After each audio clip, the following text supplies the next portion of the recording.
dúvidas sobre questões de filosofia e nós estamos aqui para respondê-las com muito prazer. A mim ficou encabida a questão 42 do Enem de 2015. E essa questão gerou muita polêmica na época em que foi lançada, viu? Sim, é a questão sobre a Simone de Beauvoir. Vamos relembrar um pouco sobre ela. O início do texto diz assim: ninguém nasce mulher, torna-se mulher. Nenhum destino biológico, psíquico, econômico define a forma que a fêmea humana assume no seio da sociedade. É o conjunto da civilização que elabora esse produto intermediário entre o macho e o castrado que qualificam o feminino. Esse texto vem do livro O Segundo Sexo, da Simone de Beauvoir. Aí abaixo nós temos as alternativas. Na década de 1960, a proposição de Simone de Beauvoir contribuiu para estruturar um movimento social que teve como marca A. Ação do Poder Judiciário para criminalizar a violência sexual. B. Pressão do Poder Legislativo para impedir a dupla jornada de trabalho. C. Organização de protestos públicos para garantir a igualdade de gênero. D. Oposição de grupos religiosos para impedir os casamentos homoafetivos. E E. O estabelecimento de políticas governamentais para promover ações afirmativas. Bom, no começo pode parecer um pouco confuso responder essa pergunta, mas se a gente começar a relembrar o início do movimento feminista, a gente consegue desvendar qual que é a alternativa certa. Pois bem, a primeira onda do movimento feminista é datada do século XIX até o início do século XX. Ela foi marcada muito por protestos na esfera judicial, principalmente. Foi ela que marcou o sufrágio e a conquista do voto das mulheres. As principais pautas eram a participação no voto e também a liberdade privada. E aí, a gente chega na década de 60, que é a segunda onda do movimento feminista. Já nesse movimento, nessa segunda onda, a pauta foi outra. Foi principalmente sexualidade, trabalho, maternidade e a liberdade sexual da mulher como um todo. Então, a Simone de Beauvoir, ela foi uma filósofa feminista e escritora também francesa. O livro O Segundo Sexo foi um dos marcos, um dos grandes geradores e um dos grandes pontapés, na verdade, para o movimento feminista. O segundo movimento feminista, a segunda onda do movimento feminista. Então, sabendo disso, a gente pode vir aqui nas questões e respondê-las facilmente. Por exemplo, A. Ação do Poder Judiciário para criminalizar a violência sexual. Não é essa a alternativa. Claro, a violência sexual foi uma pauta muito importante, sim, e continua sendo no feminismo e na segunda onda também foi muito importante, mas, como anteriormente, a esfera judicial, o poder judiciário não era questão nessa onda. Isso foi lá atrás, lá na primeira onda do movimento feminista. B. Pressão do Poder Legislativo para impedir a dupla jornada de trabalho. Também não condiz com o que a questão está pedindo, visto que é sobre a Simone de Beauvoir. Simone de Beauvoir, ela nunca fez nenhum tipo de texto sobre a dupla jornada de trabalho. E o texto que a gente leu agora, sobre o segundo sexo, ele é basicamente sobre a forma que a mulher se encaixa na sociedade. Então, o que a Simone quis dizer? Que a partir do momento que você é visto como mulher na sociedade, que você tem um útero, que você tá na barriga da sua mãe, a partir dali já se iniciam certas questões que as pessoas impõem a você a partir do momento que percebem que você é do sexo feminino. Então é isso que ela quer dizer. Ela quer dizer que a mulher, ela não é algo natural, mas sim criado socialmente. Então, não é essa. Temos C. Organização de protestos públicos para garantir a igualdade de gênero. Finalmente, a gente chegou na questão correta. Essa é a questão que vocês deveriam ter assinalado no Enem de 2015, porque ela realmente foi o pontapé para a segunda onda no movimento feminista e os protestos eram sim sobre igualdade de gênero como um todo e em vários âmbitos, várias esferas. Então, essa é a questão correta, é sobre o feminismo. Mas, para desencargo de consciência, nós vamos ver as outras duas questões e ver por que elas estão erradas. D. Oposição de grupos religiosos para impedir os casamentos homoafetivos. Pelo feminismo não ser uma pauta de esquerda, muita gente pode acabar pensando que as coisas estão misturadas, mas na verdade não tinha nada a ver com casamentos homoafetivos e também não tinha nada a ver com nenhum grupo religioso, não era sobre isso, eram sobre as mulheres e o papel delas na sociedade. E temos E. Estabelecimento de políticas governamentais para promover ações afirmativas. Como eu disse anteriormente, o foco do segundo movimento feminista, a segunda onda, foi mais moral, cultural e social do que de fato judiciário ou político. Então essa não é a questão correta. Se fosse sobre a primeira onda, talvez poderia ser a correta. Então foi isso, meus amores. No começo até parece ser uma questão um pouco difícil, talvez um pouco amedrontadora, se você não conhece tanto a autora. Mas buscando um pouco do contexto histórico do livro e também da própria Simone de Beauvoir, é muito fácil responder essa questão. Eu espero realmente que vocês tenham gostado e conseguido entender um pouco mais sobre essa questão tão polêmica que entrou no Enem de 2015. Beijo! E aí, pessoal, tudo bom com vocês? Hoje eu tô aqui mais um dia para falar sobre questões de filosofia no Enem. A questão escolhida de hoje é sobre o filósofo Montesquieu e foi uma questão que apareceu lá no Enem de 2013, há bastante tempo atrás, ok? A questão, ela fala o seguinte: para que não haja abuso, é preciso organizar as coisas de maneira que o poder seja contido pelo poder, ou seja, que o poder estabeleça limites para os outros poderes, ok? Tudo estaria perdido se o mesmo homem ou mesmo corpo dos principais, ou dos nobres ou do povo, exercesse esses três poderes: o de fazer leis, o de executar as resoluções públicas e o de julgar os crimes ou as divergências dos indivíduos. Ok? Aqui ele fala o quê? Basicamente é bem autoexplicativo, dá para entender, né? Que não tem como, não tem como uma mesma pessoa executar todos os poderes, fazer parte de tudo, desde a elaboração daquilo até mesmo na aplicação e também no julgamento que se dá por aquele feito, ok? Vamos continuar aqui. É o de fazer leis, o de executar as resoluções públicas, ok? Os poderes legislativo, executivo e judiciário. Legislativo é aquele que faz, executivo é aquele que executa e o judiciário é aquele que julga. Atuam de forma independente, cada pessoa no seu canto, vamos dizer assim, para a efetivação da liberdade, sendo que essa não existe se uma mesma pessoa ou grupo exercer os referidos poderes concomitantemente. Quando a gente usa essa palavra concomitantemente, quer dizer que são juntos. Não tem como esses três poderes trabalharem juntos ou serem trabalhados pela mesma pessoa ou pelo mesmo grupo, porque isso anularia a liberdade que é defendida por tantas pessoas, né? E a pergunta, né, que fica nessa questão é a seguinte: a divisão e a independência entre os poderes são condições necessárias para que possa haver liberdade em um estudo. Ponto. Isso pode ocorrer apenas sob o modelo político em que haja. Ok? Para a gente dar uma contextualizada, o Montesquieu ele era um filósofo que foi muito influenciado pelos pensamentos iluministas. Com isso, ele criticava muito o poder absolutista, o autoritarismo, né, o poder centralizado na mão de uma pessoa, na mão de um grupo. E o que ele fazia?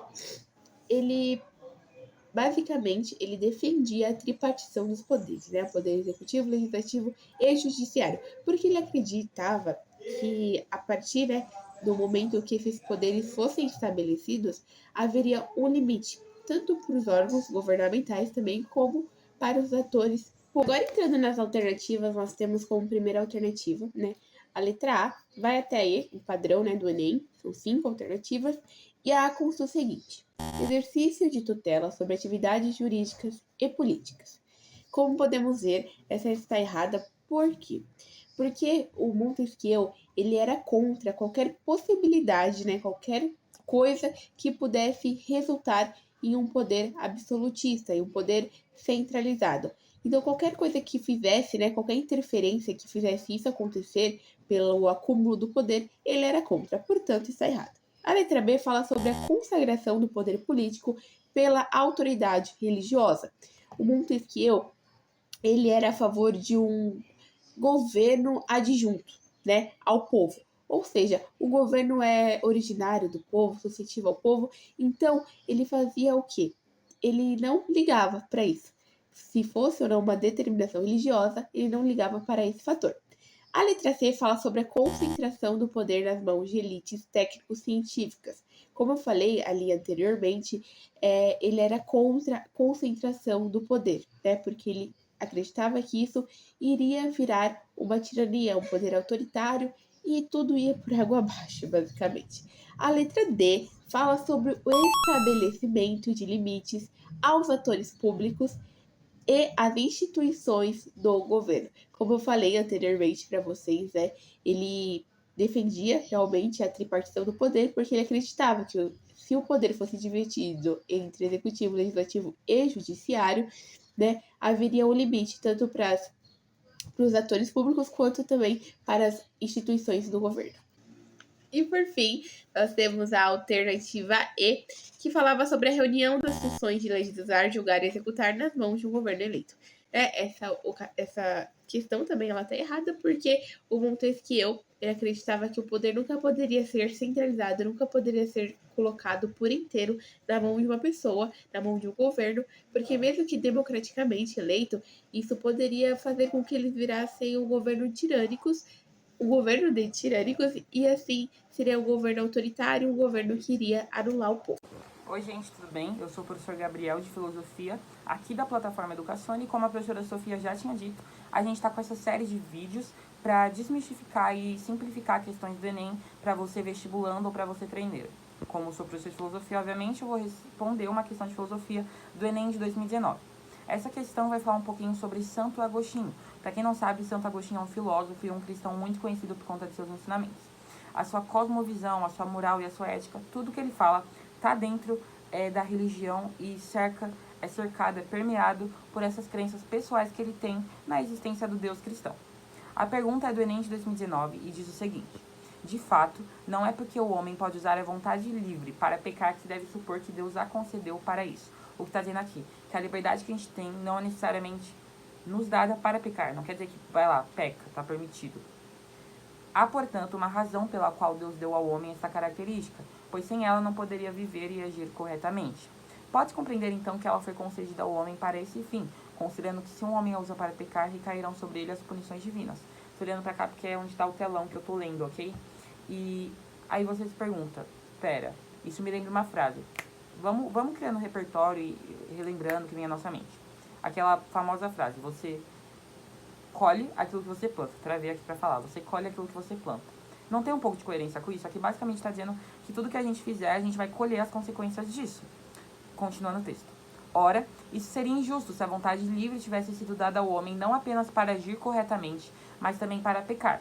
Na verdade, o que deveria ser punido aquele que usasse sua vontade para o fim para o qual lhe foi dada? Enfim. Aqui está falando sobre isso. Então vamos estabelecer conectivos. Está falando sobre liberdade, a gente já entendeu isso.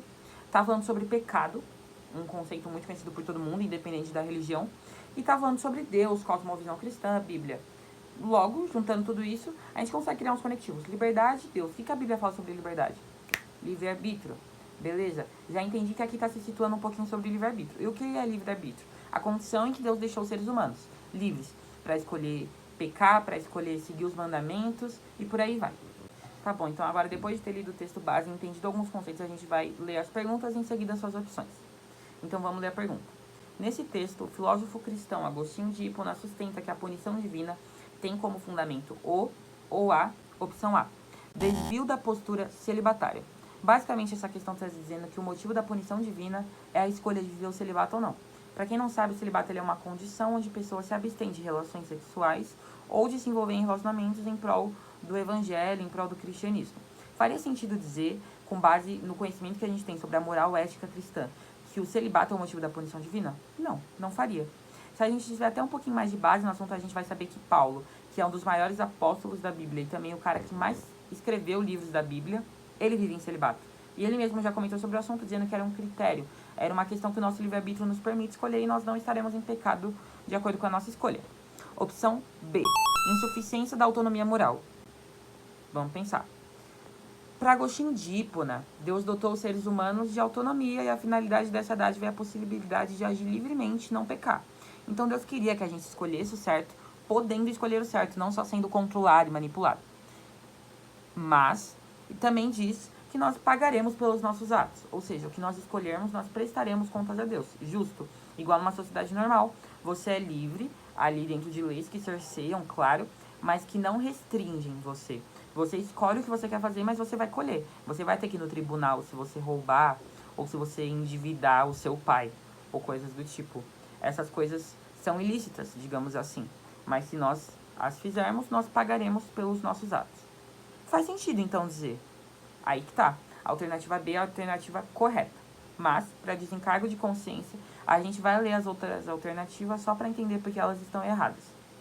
Alternativa C. Afastamento das ações de desapego.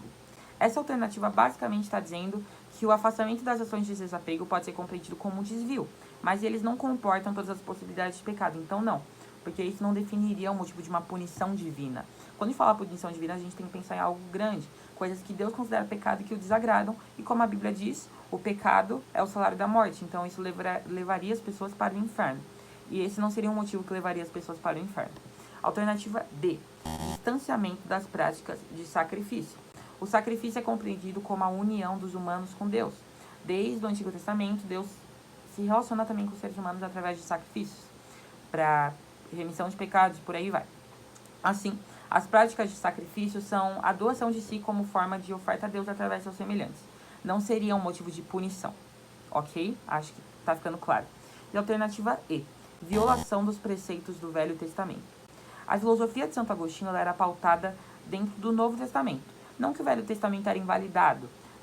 Aliás, tem cristãos que hoje não seguem o Velho Testamento, mas tem uns que seguem. Porque, na verdade, Cristo diz no Novo Testamento que o Velho não é para ser esquecido. Ele é apenas a sombra do que viria. Então, tem essa discussão entre os cristãos. Mas a pauta aqui é que a filosofia de Santo Agostinho ela era pautada nos preceitos do Novo Testamento. E principalmente na figura de Cristo, que só aparece em Mateus, o primeiro livro do Novo Testamento. Assim, a violação dos preceitos do Velho Testamento não fundamentam a punição divina. Bom, eu espero que vocês tenham gostado. A gente tem se esforçado bastante para conseguir produzir conteúdo nessa quarentena. Então, se puder, curte o vídeo, comenta pra gente saber o que a gente pode estar melhorando e compartilha para as pessoas que você sabe que podem também estar com as mesmas dúvidas que você. Obrigada por ter assistido até aqui. Um abraço, se cuide e bons estudos!